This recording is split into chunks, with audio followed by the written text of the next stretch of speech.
ময়দানি জিজ্ঞেস কর সকালবেলা কি খাবে, কি খায় সকালবেলায়।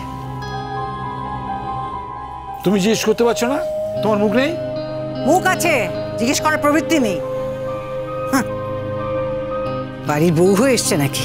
এতখানি বেলা হয়ে গেল, এখনো বিছানা ছেড়ে ওঠার নাম নেই, বিছানাতেই পড়ে আছে। বিছানায় শুয়ে শুয়ে আঙুলে নেল পালিশ লাগাচ্ছে। ওই সমস্ত না ওই বাড়িতে চলে, এই বাড়িতে চলবে না।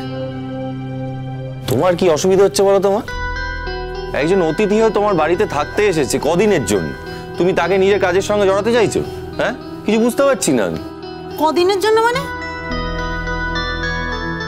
বরাবরের জন্য এসছে। আর তাছাড়া ও তো কখনো এসব কাজকর্ম করেনি, তো তোমরা কি ভাবছো আমাদের মতো কাজকর্ম করবে? কাজকর্ম করবে না তো করবে না। কাজকর্ম যদি নাই করে তাহলে বড় লোকের মেয়ে বাড়িতে এলো কেন জোর করে? তুমি কি মেয়েটা বাড়িতে ঢুকতে ওর সঙ্গে অশান্তি বাঁধানোর পরিকল্পনা করছো? আমি কিছু বুঝতে পারছি না।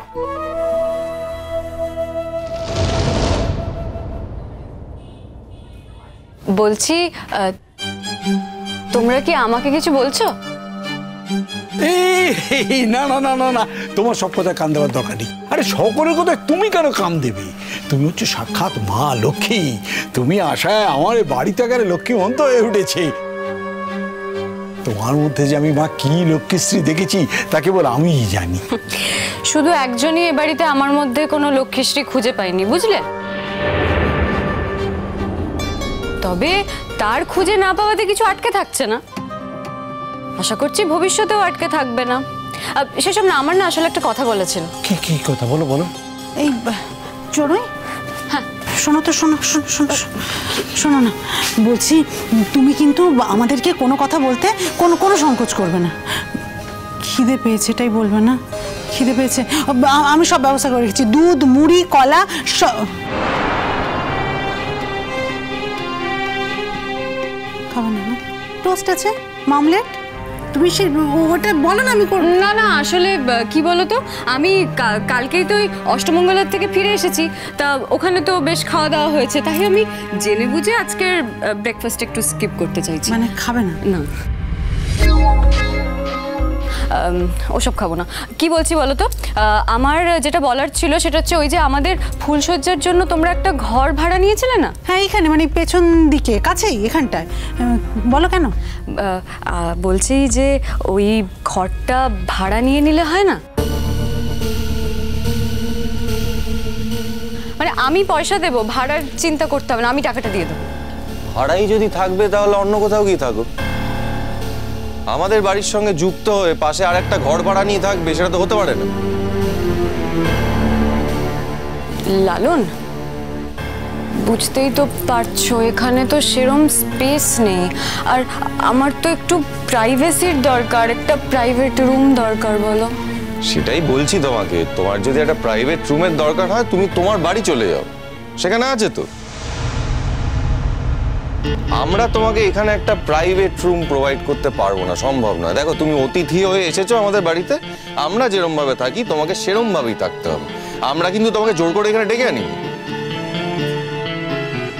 শোনো, তুমি আমার সঙ্গে এভাবে আর কথা বলতে পারবে না, ঠিক আছে? আমি এখন অফিসিয়ালি তোমার ওয়াইফ। তুমি আগে যেভাবে কথা বলতে আমার সঙ্গে, এখন সেটা বলতে পারো না।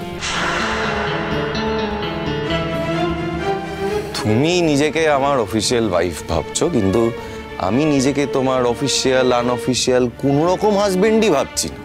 তোমার সঙ্গে কথা হয়ে গেছে, কিন্তু তুমি আমাকে একটা কথা দিয়েছো, আমি তোমাকে একটা কথা দিয়েছি, সেখানে মিটে গেছে ব্যাপারটা। এই জিনিসটাকে আবার তুমি টেনে বাড়ানোর চেষ্টা করো না। ও তোমাকে কি কথা দিয়েছে, আর তুমি ওকে কি কথা দিয়েছো বলো, তোমাকে খুলে বলো তো সব ব্যাপারটা। ও আমাকে বলেছে যে পৃথিবীর সবার কাছে ও আমাকে নিজের স্ত্রীর পরিচয়টা দেবে, কিন্তু আমার সঙ্গে কোনো রকমের সম্পর্কও রাখবে। আমি যদি সেই শর্তে রাজি হই তাহলেই আমি এখানে থাকতে পারবো। মুখের মুলুক নাকি? ও তোমাকে পরিচয় দেবে না মানে? আরে তুমি বিবাহিতা স্ত্রী, ও তোমাকে পরিচয় আর অন্যের কাছে পরিচয় দেবে মানে এই কথার মানে আমি বুঝতে পারছি না। আমাকে কেন জিজ্ঞেস করছো আঙ্কেল? তোমাদের ছেলেকে জিজ্ঞেস করো এসবের মানে কি। এই শোনো চড়ুই, তোমার একটা কথা বলি আমি। না না, আমি জানি যে তুমি খুব জ্ঞানী গুণী মানুষ, খুব পণ্ডিত মানুষ, তবু আমি তোমাকে কথাটা বলতে বাধ্য হচ্ছি। দেখো, আমার ছেলে যদি তোমার সঙ্গে থাকতে না চায় তাহলে পৃথিবীর কোনো শক্তি নেই যে জোর করে তাকে তোমার সঙ্গে রাখে, থাকতে বাধ্য করে। এটুকু বোঝো তো? আর বেশি টানা হেঁচড়া করতে যেও না, কেমন? বেশি টানা হেঁচড়া করলে কি হবে বলো তো? ওই এলাস্টিক ছিঁড়ে যায়, সেরকম ছিঁড়ে যাবে। আর তুমি যদি মনে করে থাকো যে তুমি একটা মস্ত বড় ভুল করবে আর আমি তোমাকে সেই ভুলটা করতে দেব, সেটা তো হবে না। কারণ শুধুমাত্র তোমার জন্য আমি আমার একমাত্র ছেলেকে ঘর ছাড়া করতে পারবো না। এই তুমি কি চাও বলো তো? হ্যাঁ, তুমি কি ভুলে যাচ্ছ যে চড়ুই এখন অন্য বাড়ির মেয়ে নয়, শুধু সে এ বাড়ির বউ। আচ্ছা মা, তুমি তো অন্যান্য শাশুড়িদের মতো হয়ে যাচ্ছ, মানে তুমি তো একটু চড়ুইয়ের সঙ্গে মানিয়ে চলার চেষ্টাই করছো না। বারে বারে বা রাস্তা থেকে যে কেউ এসে আমাকে বলবে আপনি আমার শাশুড়ি, আমি আপনার ছেলের বউ, আমাকে এটা মেনে নিতে হবে, তাই না? দেখো চড়ুই, শর্ত যদি তুমি না মানো তাতে আমার যা ক্ষতি হবে তোমার কিন্তু তার থেকে অনেক বেশি ক্ষতি হবে, এটা মাথায় রেখো। তোমাকে আমি অন্তত তোমার বাড়ির লোকের কাছে স্বীকৃতি দিয়েছি, তারা জানে তুমি আমার বউ। আমাদের মধ্যে ভেতরে ভেতরে যাই সম্পর্ক থাকুক না কেন, গোটা সমাজ জানে যে তুমি আমার বউ, আর সেটা তুমি জোর করে আদায় করেছো। জোর করে যখন আদায় করেই নিয়েছো, আমি তো তোমাকে একেবারে ছেড়ে দেবো না। তোমাকে বাইরে থেকে সমস্ত কিছু ঠিক রাখতে হবে। তোমার কি মনে হচ্ছে আমার মা রান্না করবে না তুমি পায়ের ওপর পা তুলে খাবে? সেটা হবে না কিন্তু। হ্যাঁ, আমি মাকে বলেছি যে তুমি এই বাড়ির অতিথি, কিন্তু তোমাকে আমি অতিথি করে এখানে আনিনি, তুমি জোর করে ঢুকে পড়েছো। ঢুকে যখন পড়েছো, এই বাড়িতে থেকে তোমাকে কাজ করতে হবে। আমার বয়স্ক মা সমস্ত কাজ করবে আর তুমি খাটে বসে নেল পালিশ পড়বে, সেটা হবে না কিন্তু। আরে বাবা, তাহলে আমি এখন কি করব? দেখো, তোমাকে খাওয়াতে তো আমাদের একটা খরচা হবে, তুমি তো আর চাকরি করো না, আর তোমার বাবা হাত তুলে দিয়েছেন, একটা পয়সাও দেবেন না বলেছে। তো তুমি কি ভাবছো তুমি এখানে বসে এমনি এমনি খাবে আর আমরা তোমাকে এমনি এমনি খাও? খবরদার লাগে, একদম চুপ করে থাকবে তুমি, আর একটা কথা বলবে না। আমার জীবনটাকে শেষ করে দিয়েছো, একটাও কথা বলবে না।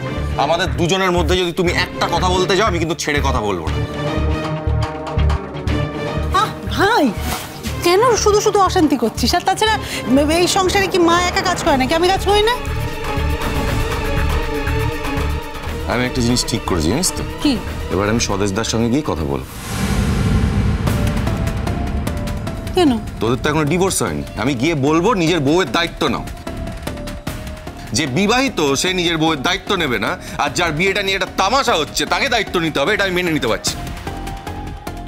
তুই আমার চলে যেতে বলছিস? হ্যাঁ বলছি, বহুদিন হয়ে গেছে তুই এই বাড়িতে পড়ে আছিস, বিয়ে হয়ে গেছে, বরের সঙ্গে গিয়ে সংসার কর। আমি কথা বলবো স্বদেশদার সঙ্গে, আরও যদি এমনি এমনি না মানে পাড়ার ছেলেদের নিয়ে গিয়ে ভয় দেখিয়ে আমি কাজটাকে মেটাবো, তুই দেখে নিস। কিন্তু এই বাড়ির সম্বন্ধে তুই একটা কথা বলবি না। বাবা, ও বাবা, তখন থেকে যা পারছে বলে যাচ্ছে, তুমি কিছু বলো। এই শোন, কি হয়েছে আবার? সব বিষয় যদি বাবাকে টানতে হয় তাহলে তুই আর বাবা আলাদা থাক। আমি এই বাড়ি ছেড়ে মাকে নিয়ে চলে গেছিলাম, আবার চলে যাব, আমার কোনো অসুবিধা নেই। আর চড়ুই, কাল থেকে এই বাড়ির সমস্ত দায়িত্ব তোমার। আমার আর তোমার ভেতরে ভেতরে যাই সম্পর্ক থাক, তুমি কিন্তু আমার মায়ের ছেলের বউ হিসেবে পরিচিত।